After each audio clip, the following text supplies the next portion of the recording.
Hi friends, எல்லோரும் எப்படி இருக்கிறீங்க?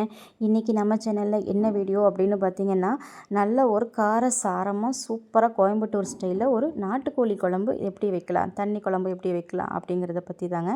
அதுக்கு ஒரு வடைச்சட்டியில் எண்ணெய் காய்ச்சதும் ஒரு 1/4 கிலோ போல் சின்ன வெங்காயம், ஒரு 25லேருந்து 30 கிராம் இஞ்சி பூண்டு ரெண்டும் சேர்ந்து அந்த அளவுக்கு எடுத்துகிட்டு அதில் கருவேப்பிலையும் சேர்த்து நல்லா எண்ணெயில் நல்லா ப்ரௌன் கலர் ஆகிற அளவுக்கு ஃப்ரை பண்ணிக்கோங்க.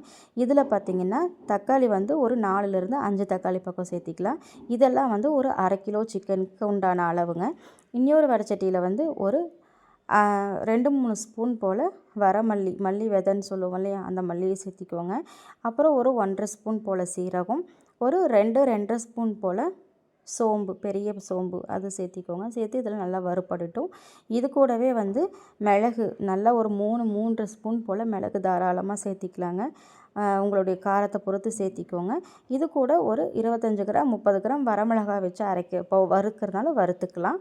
நான் வரமிளகா சேர்த்துலைங்க, இதை மட்டும்தான் வறுக்க போகிறேன். வறுத்து இதையெல்லாம் ஒரு மிக்ஸி ஜாரில் சேர்த்து நல்லா இந்த அளவுக்கு நல்லா நைஸாக பவுடராக பண்ணிக்கோங்க.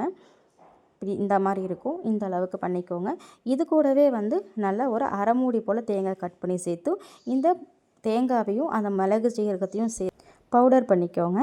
இதுலேயே பார்த்திங்கன்னா இப்போ நம்ம சின்ன வெங்காயம் தக்காளி எல்லாம் ஃப்ரை பண்ணி வச்சோம்ல, அதையும் சேர்த்திக்கோங்க. நம்ம ஒரு நல்ல பவுடராக இந்த மாதிரி தேங்காயையும் மிளகு சீரகத்தையும் சேர்த்து திருப்பிட்டு அதுக்கப்புறமா இந்த வெங்காயம் தக்காளி சின்ன வெங்காயம் இதையெல்லாம் கூட சேர்த்து இதை நல்லா ஃபைன் பேஸ்ட்டாக அரைக்கணுங்க. எந்த அளவுக்கு பேஸ்ட்டாக அரைக்க முடியுமோ அந்த அளவுக்கு அரைச்சிக்கோங்க.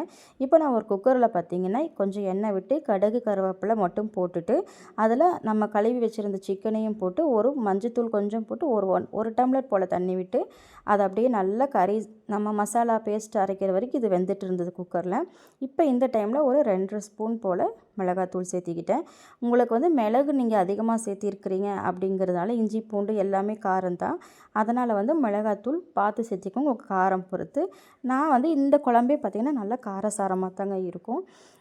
இது கூட மல்லித்தூள் வேணும்னா தேவைப்படாது, ஏன்னா நம்ம மல்லி வறுத்து அரைச்சனால தேவைப்படாது. கொஞ்சம் வேணும்னா கொஞ்சம் சேர்த்திக்கோங்க. அது கூட பட்டை கிராம்பு நம்ம மிளகு ஜீரகம் வறுக்கும்போது சேர்த்துற மாதிரி இருந்தால் சேர்த்திக்கலாம். நான் சேர்த்தலை. அதுக்கு பதிலாக நம்ம சேனலில் பிரியாணி மசாலா பவுடர் அரைக்கிற வீடியோ இருக்கும், அந்த பவுடரே தாங்க இதில் ஒரு 1½ ஸ்பூன் போல் சேர்த்துனா கொஞ்சமாக சேர்த்துணும். பட்டை கிராம்பில் நிறையா சேர்த்துக்கூடாது. இப்போ நம்ம கறியில் பார்த்திங்கன்னா வெந்திருந்த கறியில் நல்லா அரைச்சமில்ல பேஸ்ட்டாக அரைச்சமில்ல அந்த மசாலாவையும் சேர்த்து வேணுங்கிற தண்ணி சேர்த்திக்கோங்க. இதில் ஒரு கொஞ்சமாக ஒரு 2 கீத்து போல் தேங்காவை நல்லா பொடியாக கட் பண்ணி சேர்த்திக்கோங்க. இது கோயம்புத்தூர் ஸ்டைலுங்க. இது கோயம்புத்தூரில் நிறைய பேர் இந்த மாதிரி இந்த குழம்பு வைப்பாங்க. நம்ம சாதத்தோடு சேர்த்து இந்த தேங்காய் அந்த குழம்பு சேர்த்து சாப்பிடும்போது அதோட டேஸ்ட்டு நல்லாயிருக்கும் அப்படின்னு சொல்லி நிறையா பேர் இந்த மாதிரி வைப்பாங்க. இப்போ இதில் கொத்தமல்லி தலையெல்லாம் சேர்த்திட்டு குக்கரில் நல்லா வேணுங்கிற அளவுக்கு உப்பெல்லாம் சேர்த்திக்கோங்க. உப்பெல்லாம் செக் பண்ணி பார்த்துட்டு மூடி போட்டு ஒரு 5 விசில் போல் விடுங்க. நல்லா 5 விசில் சரியாக இருக்கும். அதனால தான் நான் கறியை விசில் விடலாமல் இப்போ விசில் விடுறேன். விசில் விட்டு எடுத்ததுக்கப்புறம் பார்த்திங்கன்னா குழம்பு இந்த மாதிரி நல்லா சூப்பராக ரெடி ஆகி வந்துடுங்க. இந்த சிக்கனெல்லாம் கூட சில தனியாக வெளியே எடுத்து ஃப்ரை பண்ணுவாங்க. அது இங்கே கோயம்புத்தூரில் அந்த மாதிரி செய்வாங்க. அது மாதிரி செய்யறதுனாலும் செய்யலாம், இல்லை இப்படியே சர்வ் பண்ணாலும் அதுவும் சூப்பராக இருக்கும். நீங்களும் ட்ரை பண்ணி பாருங்கள். ட்ரை பண்ணி பார்த்துட்டு எப்படி இருக்குன்னு சொல்லுங்கள். இல்லை உங்கள் ஸ்டைலில் எது மாதிரியாவது நாட்டுக்கோழி குழம்பு வைப்பீங்க அப்படின்னாலும் அதையும் சொல்லுங்கள். வீடியோ பிடிச்சிருந்தா கண்டிப்பாக ஒரு லைக் பண்ணி சப்ஸ்கிரைப் பண்ணுங்கள். பாய்.